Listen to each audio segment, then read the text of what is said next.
très belle année pour l'immobilier parisien en 2016, on a eu également un bon début d'année 2017. Je pense que ces tendances vont se confirmer jusqu'à la fin de l'année, parce qu'on a encore des taux qui sont historiquement bas, inférieurs à ceux de mars 2016.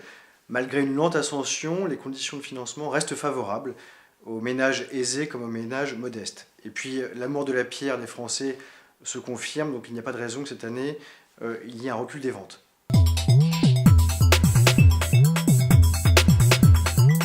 Alors, les prix annoncés par le baromètre LPI Se Loger de 10 436 € par mètre carré en moyenne dans le 8e arrondissement viennent confirmer la hausse des prix à Paris, qui sont en moyenne de 4,5%. Les notaires, la Chambre des notaires de Paris avait annoncé 9 500 € par mètre carré en moyenne dans le 8e arrondissement de Paris. Ces chiffres sont à mettre en perspective en fonction des quartiers du 8e arrondissement. Il y a 4 grands quartiers. Le quartier Europe, qui est le quartier moins cher du 8e, qui est à 8 500 € le mètre carré. Et on va jusqu'à 11 500 € le mètre carré pour les Champs-Élysées. Tandis que le quartier du Faubourg du Roule, qui est à 10 000 € le mètre carré, fait concurrence à la Madeleine, qui est à 11 000 € le mètre carré. Alors, les délais de vente de biens immobiliers diffèrent effectivement en fonction des superficies des biens notamment, et des biens qui ont des défauts ou qui n'en ont pas. Les délais pour les petites surfaces sans défaut sont très raccourcis.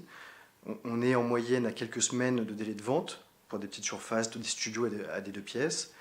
Et en revanche, les grandes surfaces de plus de 200 mètres carrés ou les appartements avec défaut mettent plus de temps à se vendre, et on est plutôt sur des périodes entre 60 jours et 90 jours en moyenne.